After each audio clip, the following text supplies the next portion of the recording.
Good evening. December is upon us. Here we are, and we got a good show tonight. First, I want to do a couple of community announcements, and we'll start with Between the Lines. Clinton Parade is Saturday night, 6 p.m. in Clinton. And the Oak Ridge Parade is next Saturday night, Christmas Parade, December 10th. And I can tell you from surveying, two of the most watched programs, and BBB Communications will be covering. If you don't have a chance to go, you can watch them on TV. And we'll have announcers and everything to go. Anderson County football program, I want to give a holler out to my boy Richie Noe and everybody in Anderson County and tell them congratulations. They play 11 a.m., is that correct, Brad?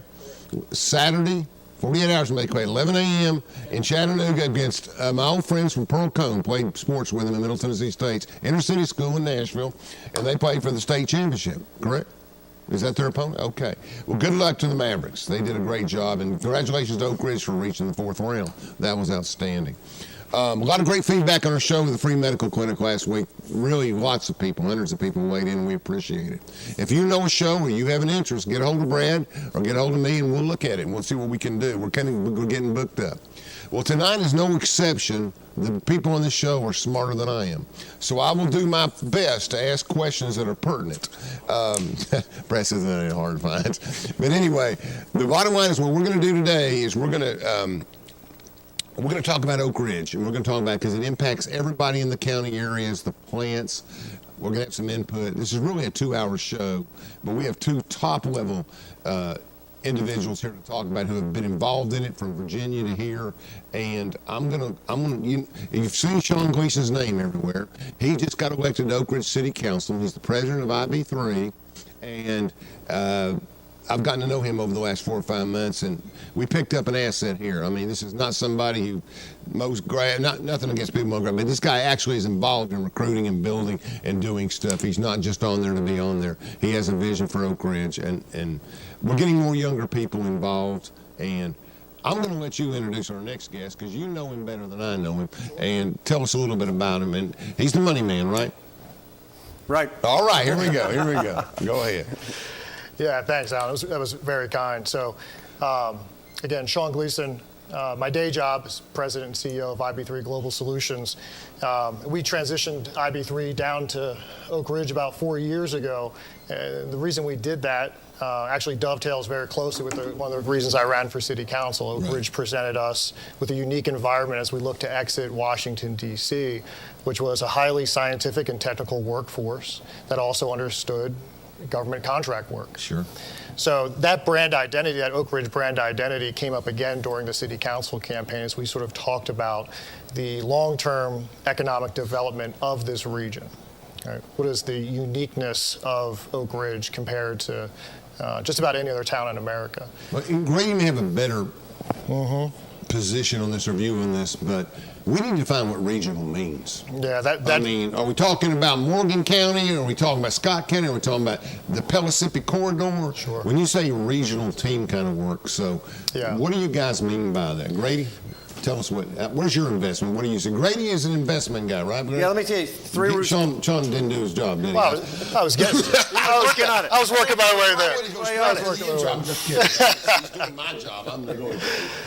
Three Roots Capital is an investor. We're an institutional investor. We're a finance corporation. I'm the founder and the president and the chief executive officer of Three Roots. We're about 6 years old. Okay. We're actually a non-profit financial institution, and we are a particular type of financial institution certified by the U.S. Treasury Department as a community development financial institution. I see. So we invest in projects and companies that drive development in communities with a particular emphasis on low and moderate income areas and rural areas, and generally areas that are, off the beaten path with respect to traditional investment universes, right? We're not on the West Coast. We don't invest in New England. We don't invest in D.C. We invest in a part of the country that many investors don't invest and don't look for deals and won't finance projects. And I wrote grants, and I understand the challenges of 501c3 and what you're trying to do. I would say the demographics of Oak Ridge make that challenging when you're looking at a regional or Farragut or anything. Would that be true? I mean, when you're trying to get Well, I'll tell you, Funding. yes, this is not an easy place to raise capital. We've been doing this, even though Three Roots is 6 years old, we've been doing this for more than 2 decades. This is not an easy place to raise money. We've raised money outside of this region, and we've raised money inside the region. And Three Roots, we've raised a lot of money from banks. Local and regional banks That have a vested interest. that have an interest in having capital deployed here. But we've also been able to raise some capital outside of the region. And it is hard to raise capital here. You have to want to do it. Yeah. How much money does your nonprofit have invested in this bigger area? Just a rough number. Yeah, Bigger area. Three Roots Capital we have about $130 million under management right now. Okay. And we've deployed a little over $80 million in the last 6 years. We've invested $16.5 million in Oak Ridge in the last 5 years. Wow. And what kind of projects in Oak Ridge? Just We've invested in companies and in projects. Okay, We finance the Marriott Town Place Suites downtown, right? We financed recently. Well, Wilson Street's development. I mean, Yeah, we financed Oak Ridge Land Bank as they were trying to aggregate some parcels for development downtown, and that's an example of sort of a non-traditional finance. That's a nonprofit trying to do economic development. I like that. And they needed some financing. We actually collaborated with Pinnacle Bank to do that. Yeah. David Bradshaw, the president of Pinnacle Bank, is just very involved. Obviously, a former mayor and did a wonderful job. Yeah. I'm sorry, I just try to keep our viewers. No, absolutely. David and I, it's interesting. David and I have known each other since 2001. We worked together at a finance corporation, 20-something years ago. He was a loaned executive from Y12, and I had just left Oak Ridge National Laboratory. Is that right? Yeah, and we worked together. And that's really sort of how we both got our start in community-focused financing and development. Sure.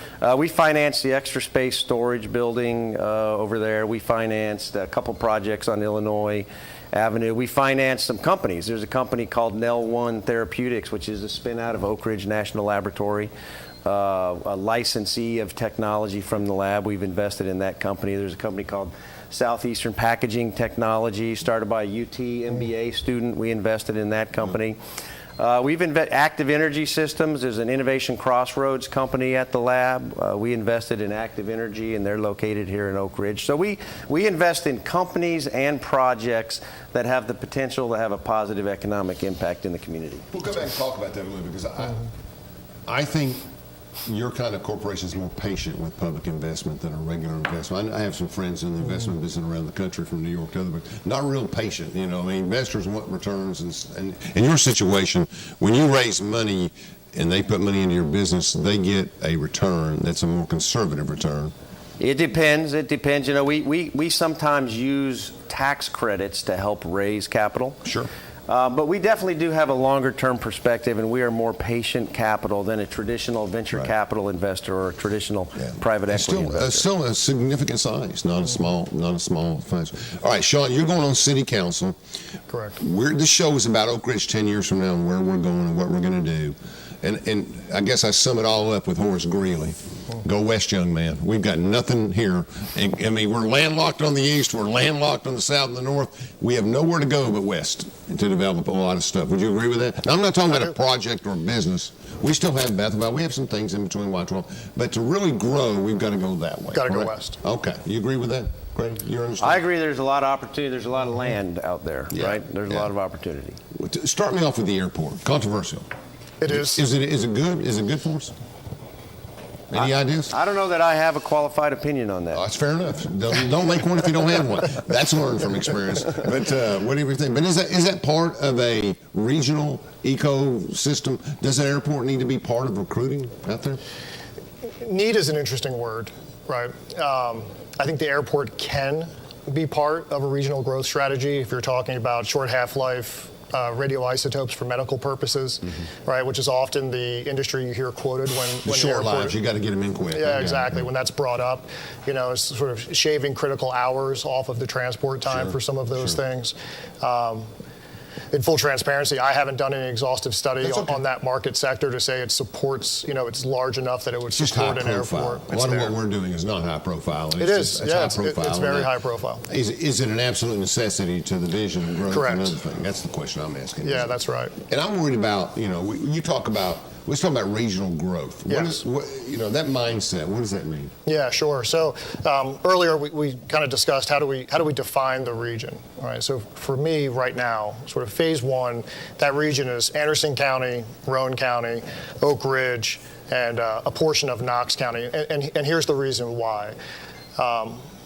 Oak Ridge provides a ton of 9-to-5 jobs to residents of those counties. All right, so Correct. The vast majority of folks who come here to work in Oak Ridge then leave Oak Ridge and drive home, right, to Roane, Anderson, or Knox County. So if we look at it as a microeconomy, and Oak Ridge's export is workers, right? It's a property tax base for those partners. So there's a natural symbiotic relationship between Oak Ridge and Oak Ridge success and those counties gaining additional residents, right? So we get the Monday to Friday, we get the lunch revenue, right? They get the property tax revenue for those folks that are going home. You're talking about under the existing system. Under the existing system, yeah. So when we talk about a regional growth strategy, that strategy needs to encompass those sort of key strategic partners, those the county leadership there. So things that are good for Oak Ridge, job development, job creation in the city of Oak Ridge has a net benefit to Knox County and Anderson County and Roane County, because chances are that's where a lot of those workers are going to live. So going into a strategy for growth from an Oak Ridge City perspective, we have to collaborate with those counties. They have to be supportive of those things. Okay. So we've got a new mayor in Roane County. We do. have a very experienced, well-educated mayor in Anderson County. We do. And I don't know what Mayor Jacobs' view is on some of this stuff. One of the people I know, obviously I know a great deal more about the commission than I do the executive branch, but how do they buy in? What do they do? Just give you an okay? Roane County seems very critical to me by the vision, but Oak Ridge is obviously in Roane County. We go out to the preserve, and you see it when you see the boats, it goes 500, 700, 800. 1900. Yeah, I mean, by far, Oak Hills is the biggest precinct in Oak Ridge. By far, Sure. It's just growing all the time. What do we need to do to make those people work together? Yeah, so a strategic working group amongst all those disparate stakeholders, right? So stakeholders in this sense, just purely looking at your elected officials, but obviously there's some subordinate stakeholder infrastructure that exists there as well, between industrial development boards and chambers of commerce and all of these other sort of economic development silos that we've talked about in the past. That group and that committee, right, has to, at some point in time, there will be an ask. That ask is either going to be Who will ask? That's the key, right? So that ask is either going to go to Nashville for development dollars to build a thing, right? We're going to kind of Field of Dreams this out a little bit. That ask could be going to Washington, D.C. and asking for something to be appropriated in, right? That would ultimately come back down and benefit that region. It's a stronger ask, right? If we send 2 bodies from Oak Ridge to Nashville to make a request, right? Or the state government. It's a state government, or 2 bodies to the federal government, right? It has much less of an impact than it does if it's that sort of triumvirate that we talked about before, going in and saying, here's a project we can all buy in on, right? Here's something that we agree. Here's 5 things we need being done. Here's how we've racked and stacked them. And you have to be supportive, even if your project is number 4, and they're only going to fund the top 3. That's okay, because the next time you go back, you're going to be at the top of the list. Makes sense. Right. So I think through that endeavor, you increase lines of communication, relationship management obviously gets a lot better, right? And it becomes a regional approach to lifting that up. So we get everybody around the table. We're going to go to Nashville. We got to have a business plan. We got to talk about what we want to do. Yes. I mean, obviously, you're not going to put any money in without a business plan. So we're sitting around and we're looking, and you sit and you look and you say, okay, how much money are we going to need? Are we going to build it in phases? Or Right. now your whole point about measures of success become important, because if I'm sitting in Nashville, I want to know how to measure. I've written enough grants that in the end you have to be able to evaluate those grants and prove that they worked. That's right. So where do you see us? You're big on an anchor company. I am. Talk about that vision. Yeah, so when I think about the long-term economic growth, we always look at our anchors. And Oak Ridge is obviously anchored with Department of Energy, It makes perfect sense, right? Genesis of the town, like we were talking about, this wasn't a trading outpost that grew, and it wasn't a certain spot on a river that just got big, right? This was a town that was specifically built for a purpose. There's only about 3 of those in the United States of America, so that's incredibly unique. That also has long-term echoes over the last 80 years, right? This is a government town. It is. One of the things we understand how to service here are federal agencies. So something that I've been very keen on is trying to attract a new federal client to relocate to Oak Ridge. And I think that both politically and environmentally, we're actually in probably one of the best situations ever to really start to assemble the team to try to pursue that.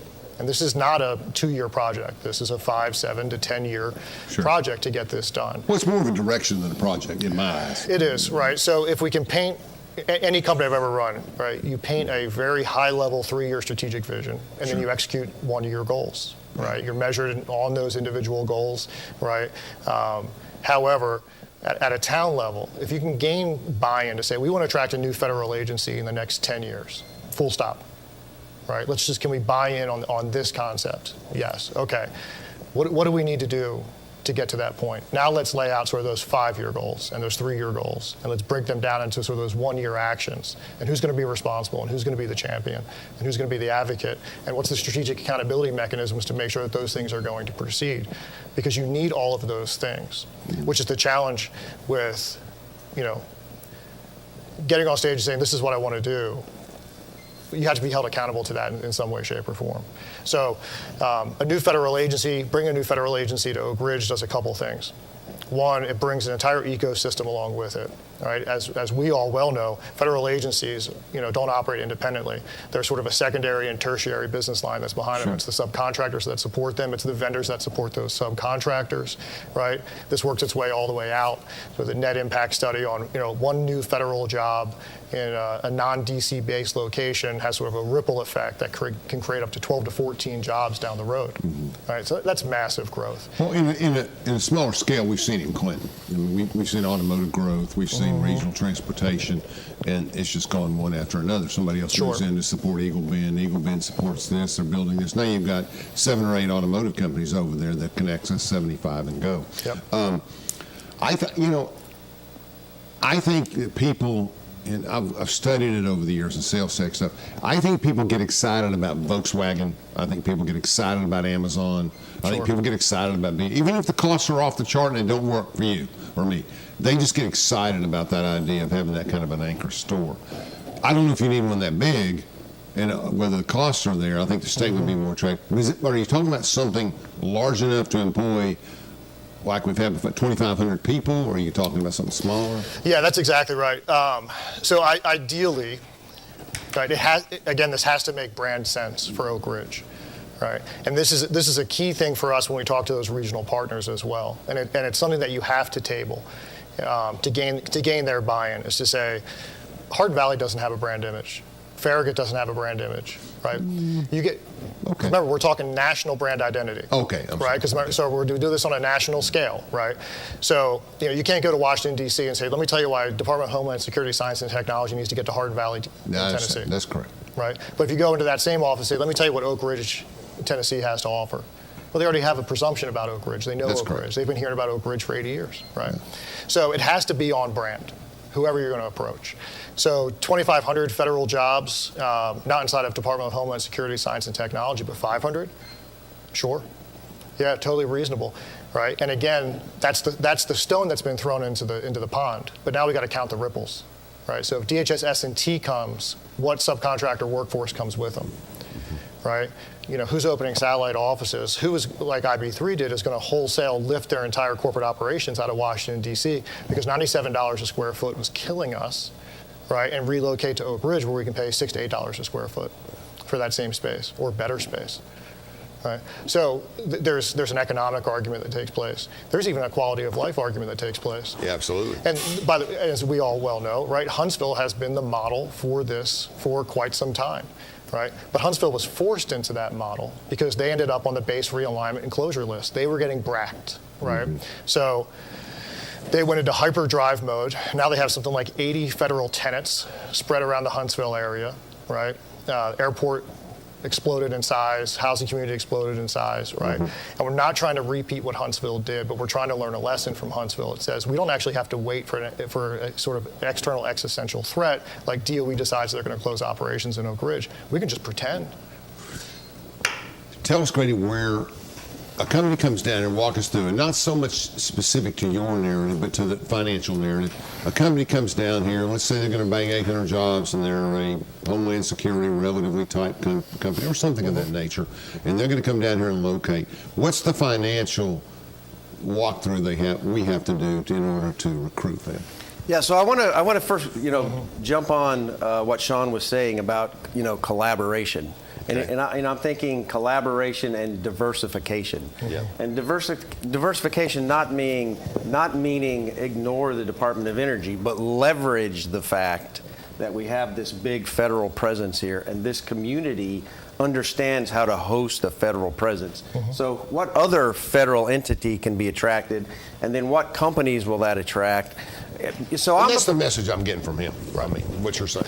But then I'm also a proponent of, when I say diversification, yes, the fact that we can attract companies that will serve those federal entities, but how about leverage what's coming out of those federal entities to create other companies, startup companies? Because recruiting companies is great, and that's obviously a very competitive environment right now. The state of Tennessee has been very successful, but recruited companies can also be recruited away at some point. That's correct. And if you grow your own companies with people who already want to be here, maybe even with technology that's being generated and created here, entrepreneurs that are being produced here.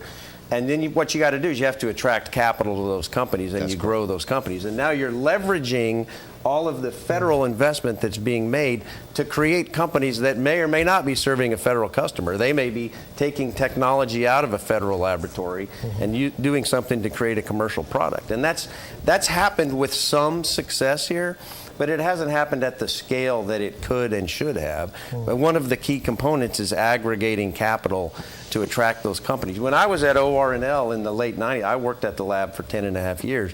We created a dozen startup companies in the late 90s. I remember that. Okay? Almost all of those companies relocated to someplace else because they couldn't raise capital locally.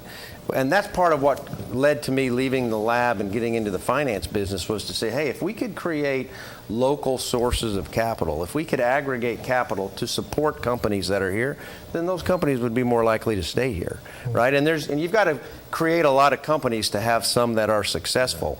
But what we have is a huge federal investment, the opportunity to attract additional federal investment, and then opportunity to leverage that. You've got the University of Tennessee right down the road.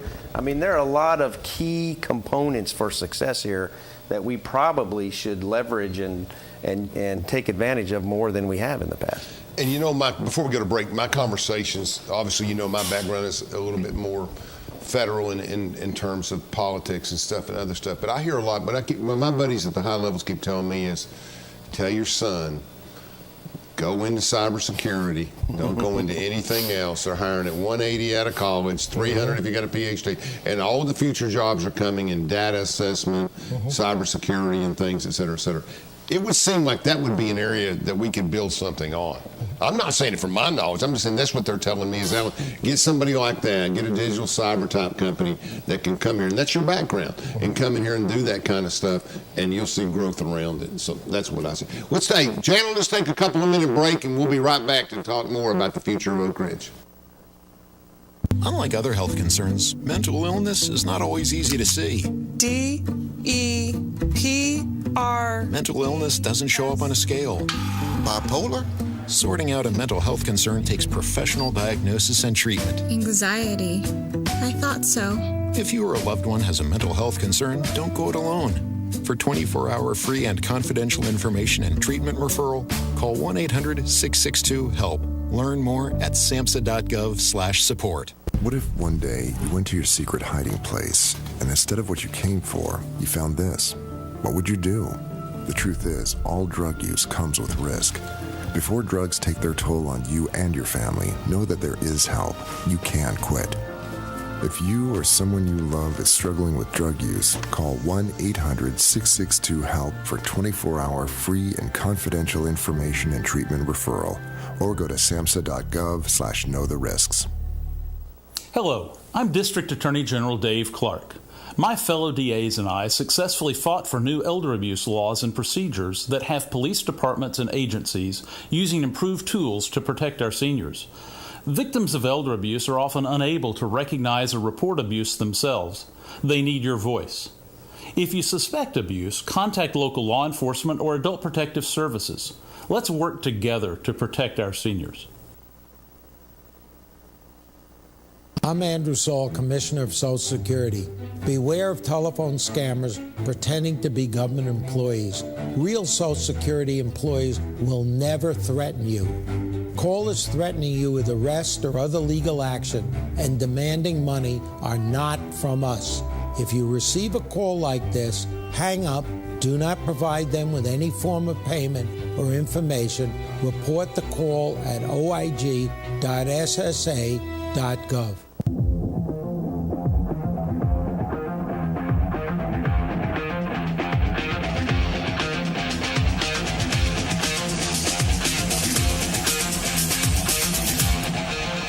Welcome back to Between the Lines. We're talking with Grady and Sean. It's an Irish wake, and we're getting ready to try to revive that and build for the future. So here we are, and I met Sean the first time 6 months ago when we started talking about South Philly, and I've been connected ever since. I'm a Pittsburgh guy, but it's the same. All right, okay. So you reach out to Roane County. You're good. You and Cresswell's the new mayor, right? Yep. He's a good guy. He was on the show. He's one of the 52 shows. He did a great job.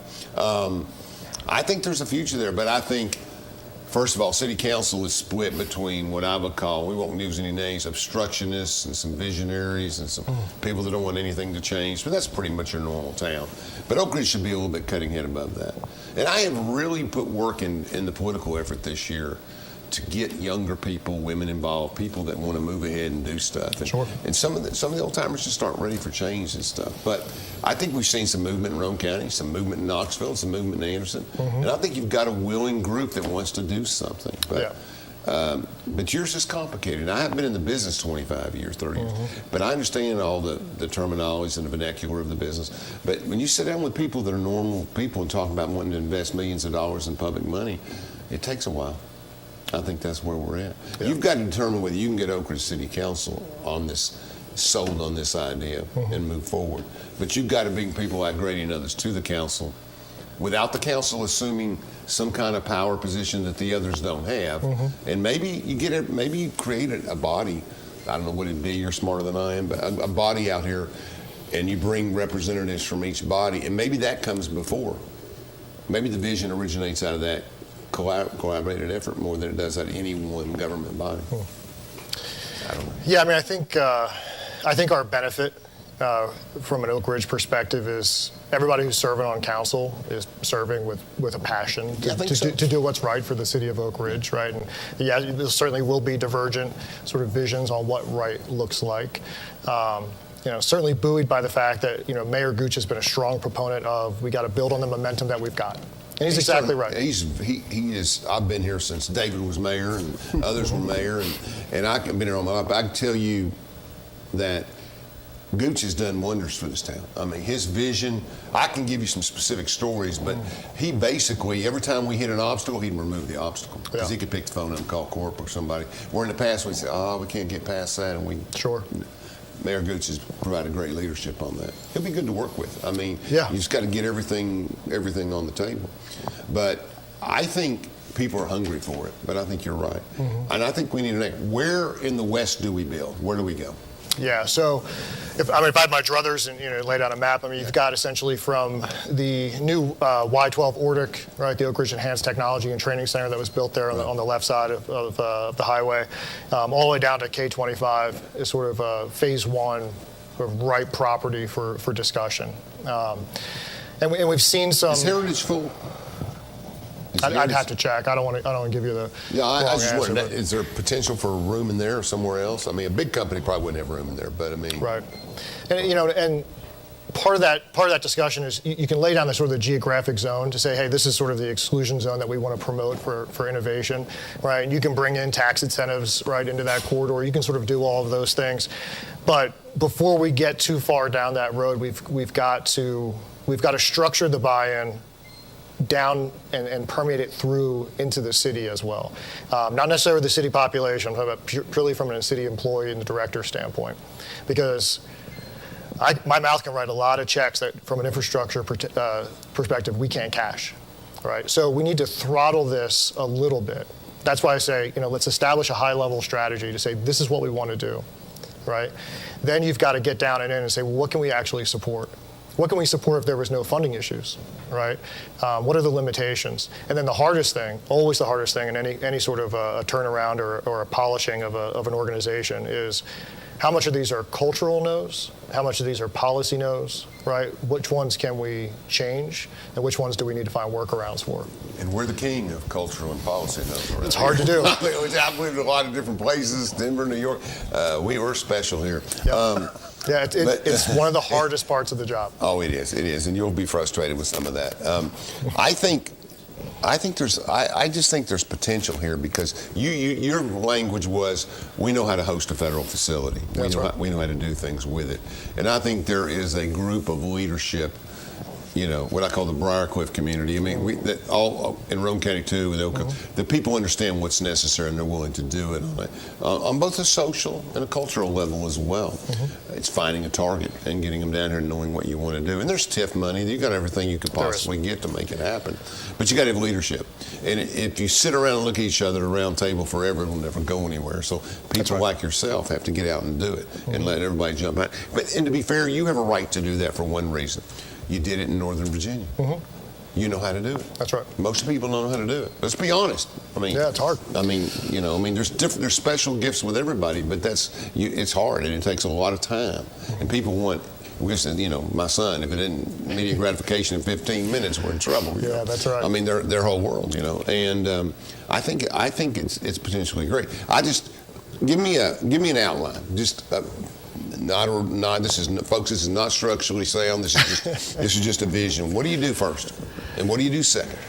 Yeah, so post-election, right? So that was always the tipping point. Let's get through the election, and if the voters rejected me wholesale, right, I think in some ways you get more done. In the end, everybody was the same.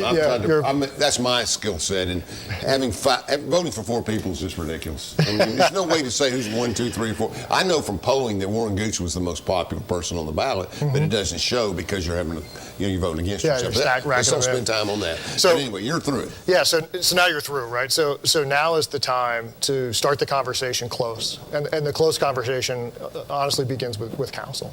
Right, because you have to have the other members of council, at least the preponderance of the other members of council, comfortable enough with the rough outline of the plan to say, yea, verily, go forth and build relationships, right, with our strategic partners. From there, those conversations begin. Some of that, obviously, we've done ahead of time, right?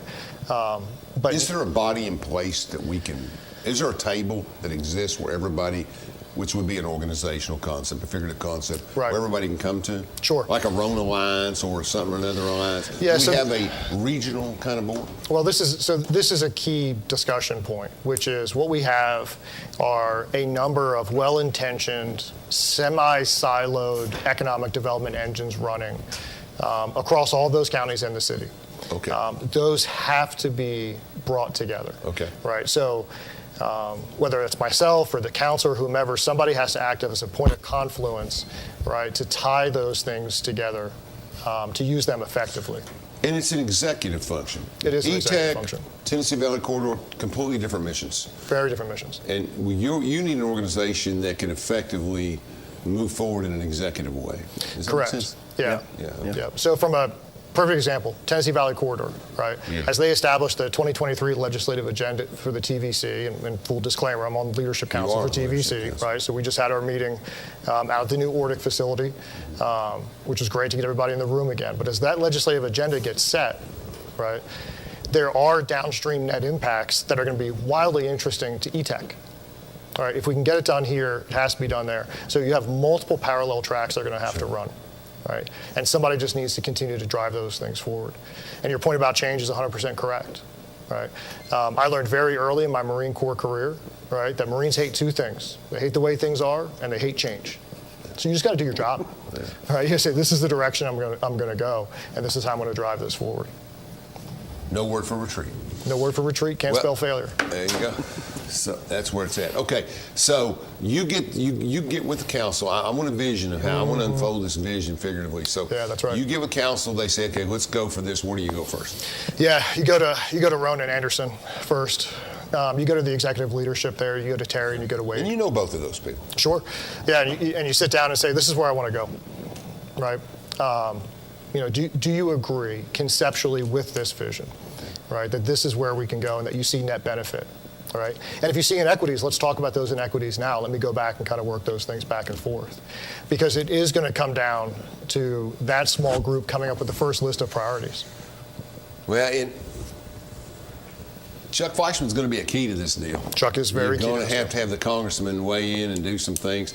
And the governor, and I would say equally so in that sense, because you start talking about the chairman of Water and Energy or the chairman of Homeland Security or whatever cardinal position he takes, he'll have a lot of influence and be able to advocate for our region, his region to speak of. So, picture the gravitas of you've got Mayor Frank, you got County Executive Cresswell, right, and you've got Mayor Gooch, collectively going to those representatives and saying, this is what we want to do, and this is how this will benefit this region, right? That's a much stronger case to be made. Oh, I agree with that. I don't think there's any question that it's also a very harder team to put together in a lot of ways. But if you can define the funding, you can get more support. You can. And I tell you, I don't know a lot about the costs in something like this. I can't see it being small or medium.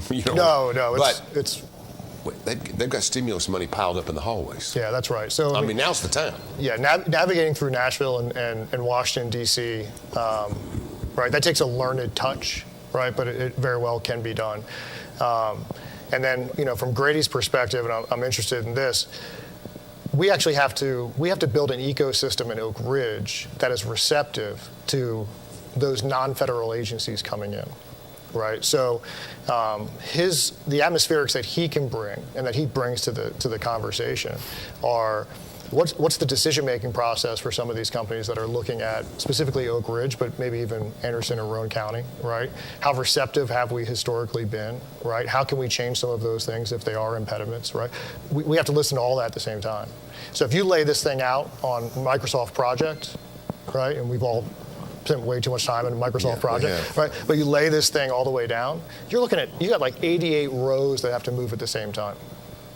So you need some sort of maestro who's going to be able to kind of drive that forward. Oh, I think if you get to that point, you've got to hire somebody to do that. Or you've got to appoint somebody to do it. To oversee it. Yeah. Somebody who knows how to delegate and get the right people, bring the people together. Yeah. Bradshaw was always good at that in his younger days. I mean, he was.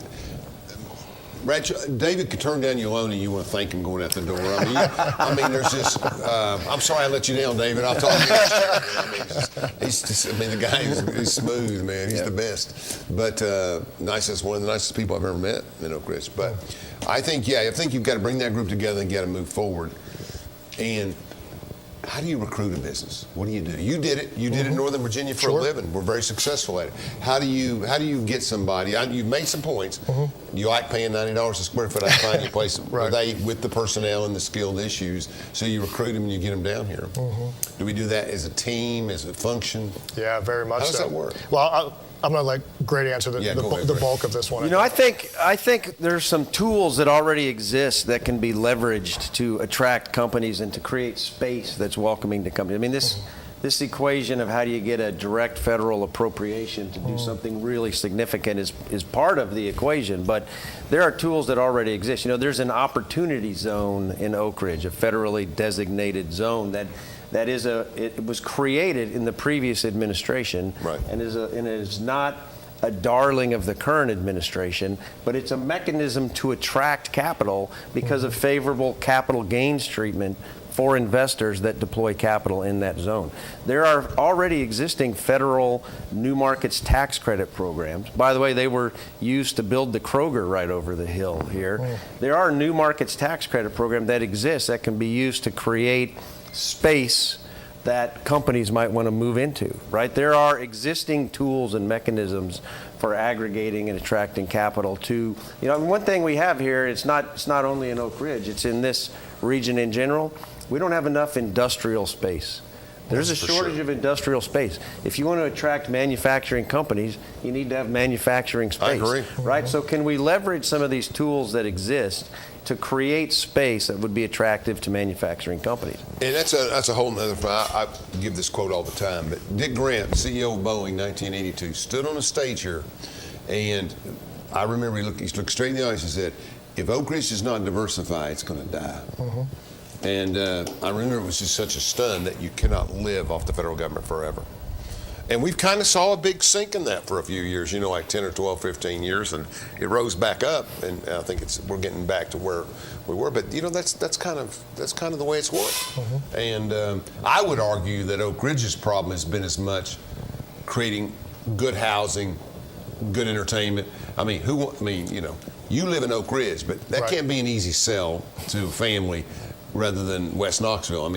I think we could have done more as a community to keep people. We've had conversations with a number of folks here about creating mixed use, residential, commercial, retail developments, right? And the type of housing that would be attractive to young professionals, right? So that people would say, hey, I'll live in Oak Ridge because I get to live on the third floor of this building that has retail on the first floor, and maybe somebody has their office somewhere. So a creative approach to creating space that's attractive to the people that you're trying to attract and retain in the community. We've talked to some folks about that. Give Rick Chin credit.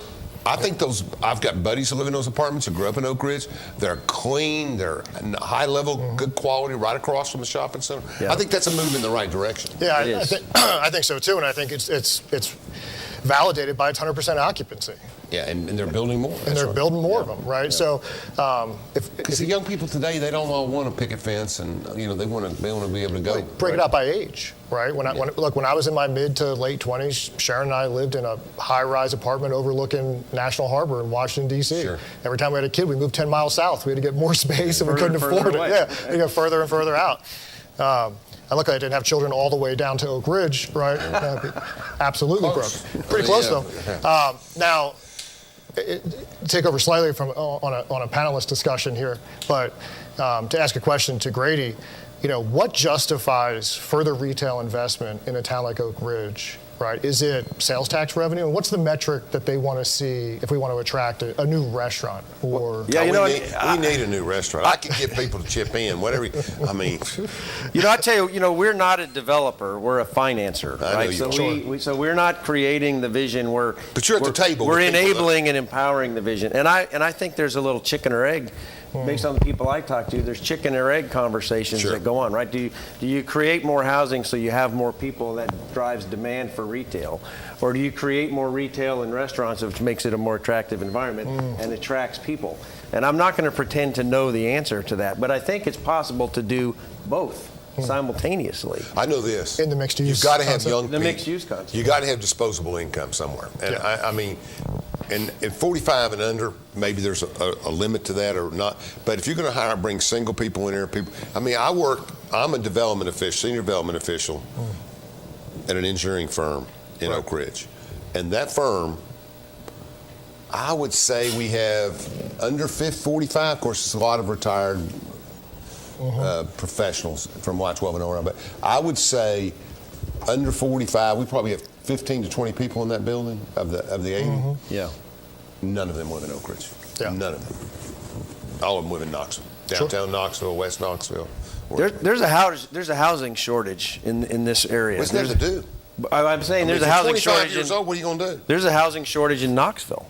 Right, we've been financing affordable housing, workforce housing projects down there, multifamily housing. There's a housing shortage, single family, multifamily. To me, there might be some opportunity in Oak Ridge to create an alternative to some of the super expensive rents in some other areas, right? So if you had an attractive alternative housing and you had a lot of jobs out here because you've attracted another federal entity, you've created, private companies, and you've created a thriving environment where there are jobs, there is attractive housing.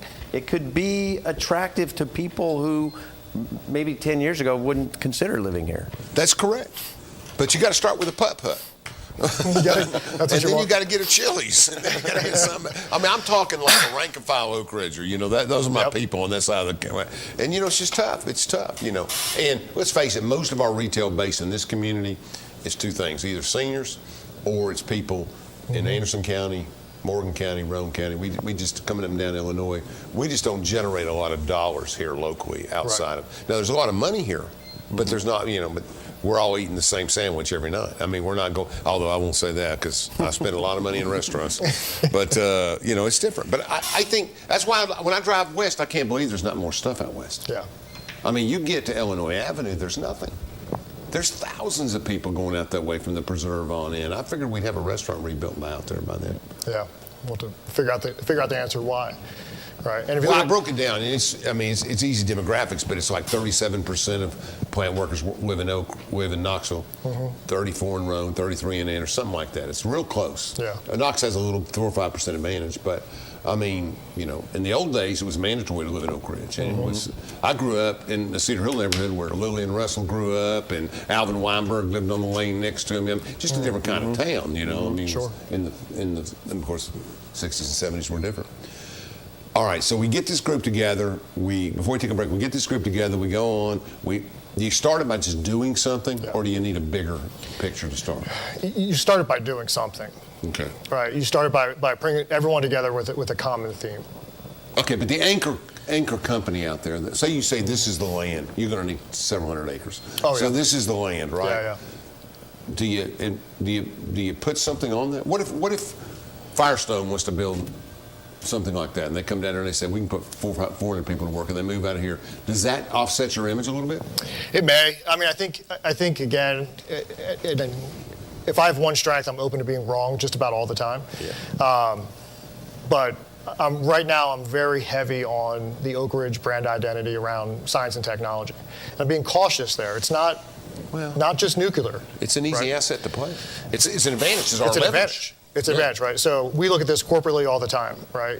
Any discriminator has to be unique and defensible. That's incredibly hard to come by.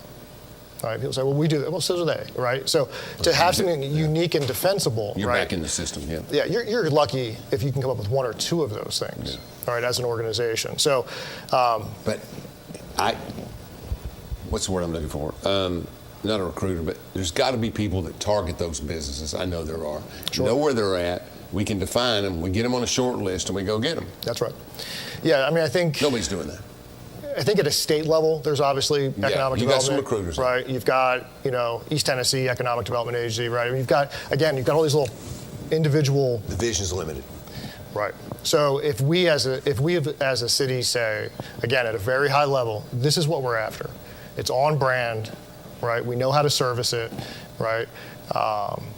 From there, you can at least get the conversation going. The land question is a great question, right? Is that, quote unquote, DOE land, or is it GSA land, right? Well, it's going to be a heck of a lot easier to get that land conveyed over to another federal agency than it is into CROAT, right? To then eventually come out and then do the thing, this and that.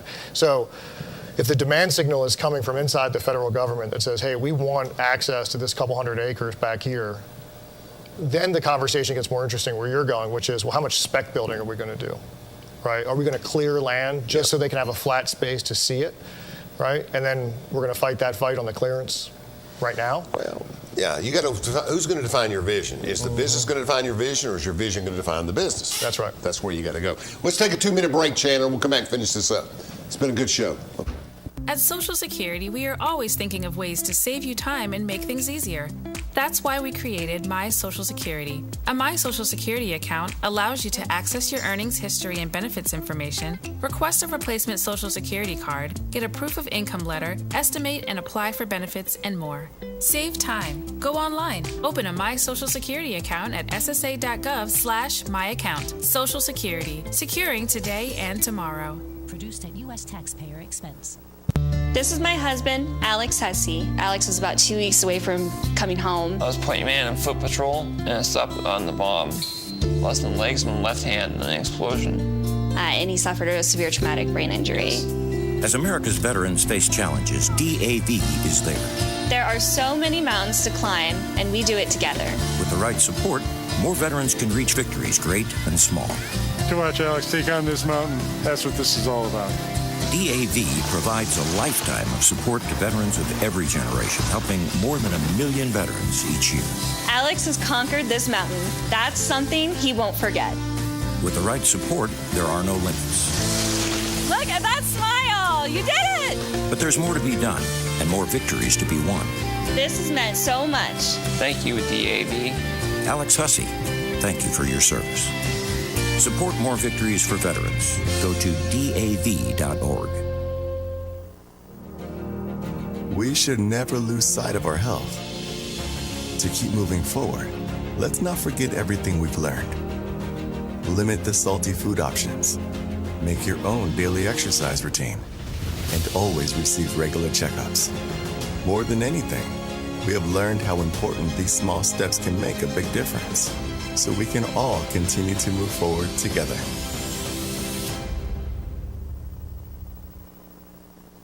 Hello, I'm District Attorney General Dave Clark.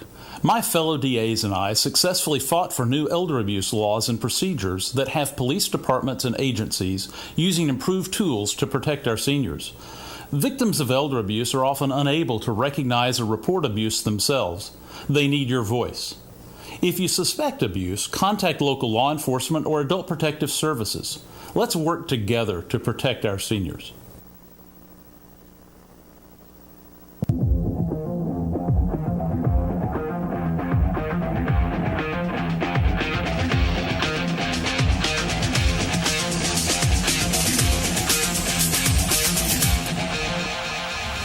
Okay, we're back on Between the Lines. I want to remind you about the Clinton Parade Saturday night and the Oak Ridge Parade next Saturday night at 6 o'clock. They've got full exhibits. Going to be a great time. We're about to finish this Irish. Grady and Sean are about to finish up here, and there wasn't enough Guinness, I can tell you that. But it was a good, it's been a good show. So we get everybody together, Sean. I'm going to let you two talk about what you want to talk about. We got 8 minutes. We're going to get our team together. We're going to go get stuff done. How long before you try to push this idea? How long before we start working towards this? What do you think, Sean? I mean, I think it's your first meeting's in December, right? Yeah. So I'll take oath of office on December 12th. But we've been very public, even during the campaign, that this was a desired approach. And we need to point out, you're on the Industrial Development Board, correct? Correct. Okay, yeah. Thank so you. currently, I'm sorry, I should have said that. Yeah. Currently sit on Oak Ridge Industrial Development Board. Again, one of those sort of key stakeholders in being able to pull something like this off from a complexity standpoint, to include a relationship management between Oak Ridge IDB, Rowan County IDB, Anderson, right? I mean, those organizations all have to work together. So there's a lot of folks that have to participate in this plan. And I think once you get the go-ahead, you can get Terry, Mr. Cresswell. I think you just got to find a Knoxville contact, which I think you'll find pretty quick. And you get those three people together and begin some conversations on how to go about this. That's right.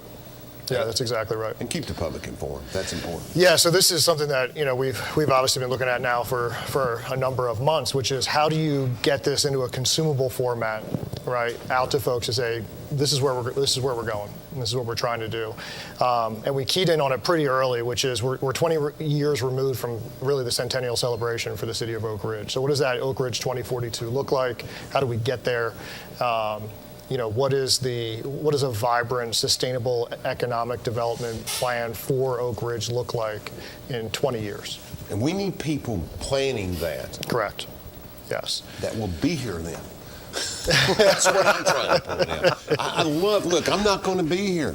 And there's some people not going to be. But I think Oak Ridge's future needs to be defined by younger people that are playing. I mean younger, I mean 55 and under, right? Sure. And that doesn't mean we don't need 75-year-old people advising and being involved, but we've got to get younger people involved. You've got to be, that they're invested, right? That are invested. And I think that's important, and I think that's why it's exciting, I mean, you're 44 years old, right? I am. You got a good chance to be here, doesn't it? If it doesn't get shot or something. That's right. I think there's a whole show on what Grady's talked about, and that is there diversification is a big issue, has been for years. Agreed. And I think you've got to run with the advantages and leverages you have out there. But I think long term there's another issue here, and that is Tennessee has a huge technically qualified workforce, manufacturing workforce, as well as scientific within a zone. But over East Tennessee, we have a lot of skilled workers that are skilled laborers, I guess would be the right idea. And it would be nice to see some of them. They have gone to work in Chattanooga. They've gone to work in Nashville. They've gone to work in different places. But I think this East Tennessee area is a place where we can land a big company and do some work with it. Including comments, guys. You got 5 minutes. What do we need to do? One thing I would say is, I think if you can be successful rallying the municipal governmental folks to collaborate and cooperate. I mean, we have a lieutenant governor who's from Oak Ridge. Sure. We have a speaker of the House who's from Oak Ridge. We have a governor in Nashville right now who's proven to be willing to invest in economic development statewide. We have a state Department of Economic Development that's been successful attracting companies. We have regional institutions that are generating technology and producing technologists. I think if we can aggregate capital, find a big project to rally around and leverage that, I mean, it really seems like the sky should be the limit, frankly, right? And I think the key is collaboration. I think the key is people have to be willing to collaborate and recognize that a company locating in Roane County is good for Knox County. A company locating in Anderson County is good for Roane County, right? And I think it's big. It's big. And it's easier to catch a whale than it is 600 bass. I mean, you need to get out there and get somebody in here that can impact everybody, and everybody can get behind. That's exactly But you're going to have to educate people on how that works. Like, you and I, it seems simple, but a lot of people, you get this big company, why is it in Roane County, and it's over here, which is where it is, and you've got these 480 people working there, and only 62 of them live in Anderson County, but those people eat in Oak Ridge, and they drink, and they go places, and they come into the Children's Museum. I mean, the economic fallout is huge. It is. Yeah, and I think that's the thing we have to educate people on. Yeah. But I think a big project's exciting, and I said it before from surveys and polling and stuff I've done. Everybody loves Volkswagen. Nobody wanted to build Titan Stadium. Now we're going to put a dome on it, right? But I mean, nobody wanted to build it, and it was the conservative Republican my own people were against it because they didn't want to use taxpayers' funds. But sometimes you got to go.